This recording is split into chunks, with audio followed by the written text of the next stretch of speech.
touching on the top prop bets in the NBA today. So looking at the board for today, it is one in which we got like 3 decent NHL bets, no good college basketball bets. And then NBA wise, there are like 2 that are really kind of standout bets to me as it sits right now, but we also are waiting on some injury news and whatnot, especially from the Detroit game. So this might be another day in which I have to come out with an afternoon video. We have seen a big edge with the fantasy points and the second half. So that brings up kind of a point that I want to start the video out with. All right, so I gave out 2 6-leg bets yesterday, which is something I never do. And just right off the bat, I would say that it was a mistake. One of them went 4 for 6 and one of them went 5 for 6. Had we done those as individual bets, it would have been a huge night. And now why did I go for the 6-leg bet? Because Vegas had the OKC game specifically as one that was projected to stay close. And we could tell that they were overvaluing someone like Josh Giddey. And actually, this is the wrong one. This is one I didn't give out for you guys specifically. Let me pull up the other one. All right, so here's the one I gave out to you guys. So the reason we did this is because we saw there's a big edge for Josh Giddey and some of the other like OKC Thunder players. And the other one that we did was much more of an OKC Thunder stack. That one went 4 for 6. Kenrich Williams had the over and then had a turnover and just missed on getting the over. So almost, 2 5 for 6. Obviously, Dort did not get there. There was a big edge with the fantasy projection for him, Joe, Jalen Williams, and then also with Josh Giddey because, he was definitely overvalued yesterday. And so the biggest issue there is that you can kind of see my favorite bets were these 4. Okay, so literally should have just bet these 4 individually first and then did a stack if I felt like that was a good approach. Now, why did I do that? Because Vegas thought the game was going to be closer than it ended up being. And so if it was close, maybe Dort does get there. But to me, like that's why we don't chase those. That's why we do the individual bets. Like if we did an individual bet here, like Isaiah Joe hits in all of them. Obviously, Dort would miss in all of them. And then we're just hitting the rest. Okay. So to me, that felt like a mistake. And I just kind of want to point that out. But I am also curious, did anyone use that information from yesterday to hit one of them? Obviously, just pivot off of Dort and someone was set up pretty successfully there. So I'm actually curious, about 1,500 views last night. Someone had to have hit it. And then lastly, the pain of this is that we have seen like right here, big edge in fantasy score, right? And so like yesterday, my favorite bet on the day was Brook Lopez over fantasy points. Had that been a late night game, like a normal game, it would have been super easy to give you guys like profitable information. And so that's where I always kind of start with the today's board section because, well, especially for content purposes, gotta give what the board's presenting at that time, right? It just sucks because Brook Lopez, Looney, Giddey, and Malcolm Pirtle, like those have been 2 pretty easy bets. And then I also like Jaden McDaniels as well.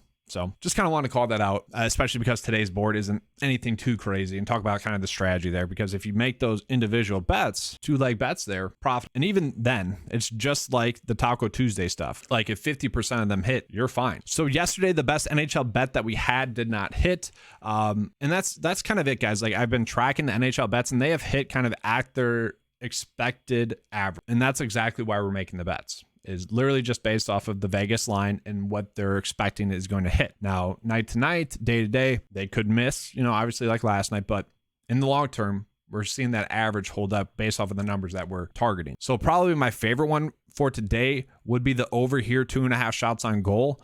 This is set at -139, so not a perfect number.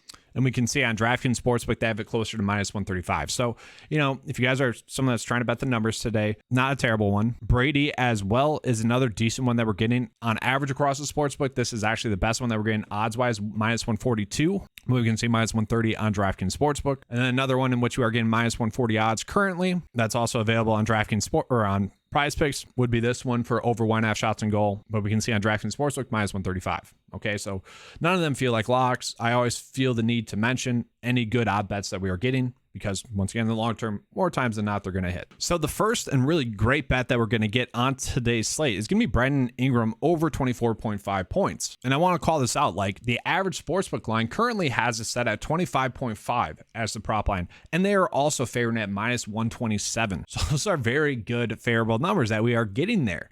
So to me, if the line was set at like 24, it'd probably be like -150 to be over. So we are getting a good one. And on top of that, he is projected to get over that as well. So let's kind of look at the chart here. We can see all signs to him point being over. Now it could be close. His average 22.8. And then if we times it by his projected minutes, only 23.54. Now obviously this is going to be much more of a matchup based thing. Okay. So we can see kind of just overall looking like a solid bet. And the biggest thing too with Brandon Ingram is that if the game stays close, like he has been chucking lately, 24, 21, 27, and 22. 36 minutes the last 2 games since the All-Star break as well. Like he has been getting out there and chucking. Okay. Love that. And so 24.5 points should not be that hard to achieve. And if we look here, we can see projected to be a close game. Only 227 for the total points, which is going to be the lowest. Oh no, it's not. Miami's playing.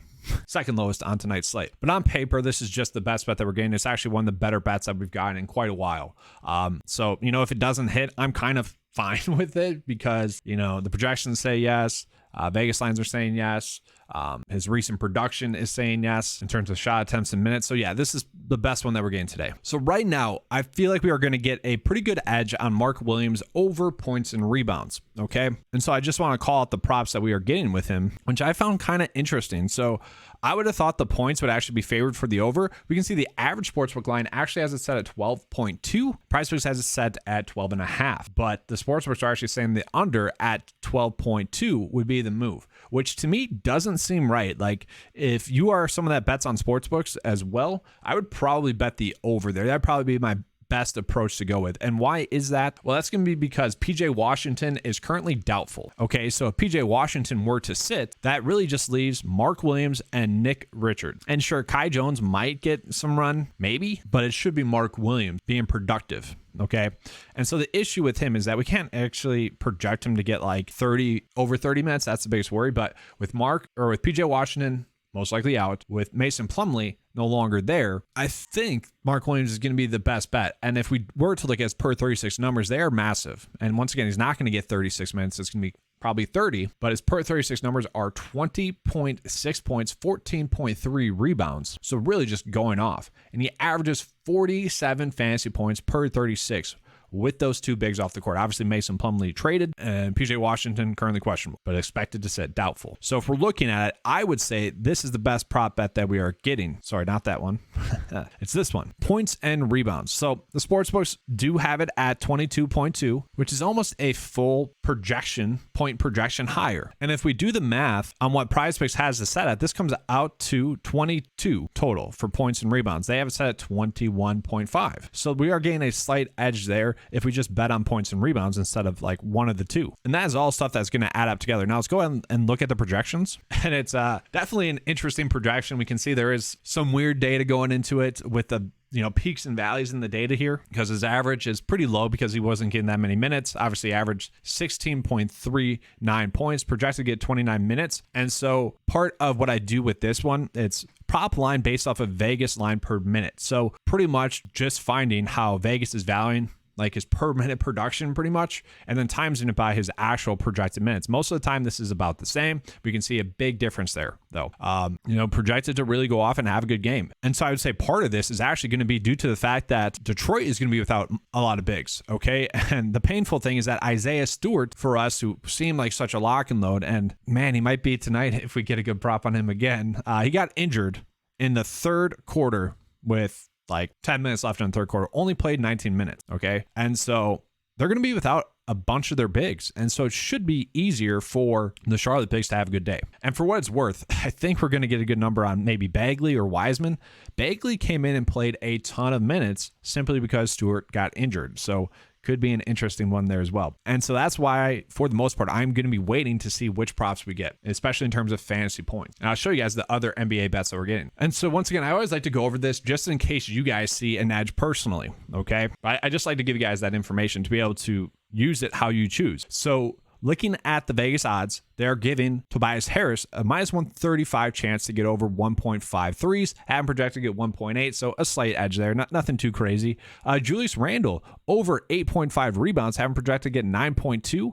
That's favored at minus 132, so another decent one that we're getting. And that's kind of the theme. But at the same time, it does seem like Mondays, the boards are as tight as they ever are. And that's what it seems like the last 4 weeks now, is that Monday boards are the tightest boards that we get. And I don't know if that's because of Taco Tuesday. I don't know if that's because their data validation is not as good on the weekends, thus people are able to like profit a little bit more. I'm not exactly sure, but it does seem like Monday boards are tighter, and we are kind of seeing that here as well. And then we got Brandon Ingram over 1.5 threes, projected to get 2.5. I mean, that's a huge edge. This is set at minus 132. So kind of think about it logically, right? If Ingram is going off, he's most likely going to make 2 threes, right? So it kind of goes hand in hand. And we can see like the last couple of games, 6 and 5 or 7 3-ball attempts. So if he does that again, should easily be able to get to 2 3-pointers made. So that would more or less just be a bet on the shot attempts, really 3-point shot attempts. Then we can keep going. We got some decent ones. Wagner over 3.5 rebounds set at 4.27. -131, so another good one there. Jalen Brunson, like a bunch of decent ones. Okay, so like if you guys like one of these bets, by all means, you can make them. And this is nice. Like look at all these. Like the Vegas lines are all favoring the over, and the projections are all kind of favoring the over as well. That rarely happens. Like that hasn't happened too much recently. So at least we have that going for us. Looking at Gordon Hayward, -137 for under rebounds and assists. Now I'm probably staying away from this one, even though the projections have that, because if we were to pull in the per 36 production, it does seem like he would benefit a little bit more with PJ Washington out. So I'm probably just staying away from Gordon Hayward. Maybe we can actually bet him over fantasy points. And so if we continue on, nothing too crazy that we are getting. I don't really like any of the other ones that we're getting. And so for me, like I would love to wait until we were getting the full board fantasy point projections, but I also don't think these lines are going to be there throughout the day. I think we're going to see an increase for Mark Williams in points and rebounds, probably up to a full point higher, like 22.5. And Brandon Ingram is probably going to get bumped as well. So it is that's the toughest part about PrizePicks, right? Is that you can't withdraw an entry after 5 minutes of placing the entry. So we have to make the prop bets that we have based off of the information that we have. And so like I'm comfortable with this one. You know, we can see on paper it's the correct one. I wish we were getting the fantasy points with this one as well. But that's all for today's video. I do plan on coming out with an afternoon video. It is a busy day for me though. Got PGA DFS data that I have to go through. That typically takes about like 2 hours, honestly. And that's just a lot of data that I have to go in and manually do, both for the DP Tour and PGA Tour. I do an Occupy Fantasy live stream today as well. So if you guys want to, make sure to check out that. We're trying to get to 6,000 subscribers there. That's going to be focused on FanDuel and DraftKings. And then hopefully, well, I got to find a time to do a PGA DFS video in there. That should already be out. And then hopefully I can do this video later on in the day. Okay. And then we got Taco Tuesday tomorrow. So obviously we don't have to force anything today, just simply given the fact that we have Taco Tuesday tomorrow, and it should be, a fun day tomorrow. All right, thanks for watching. Let's have a good slate. And as always, let's keep cashing.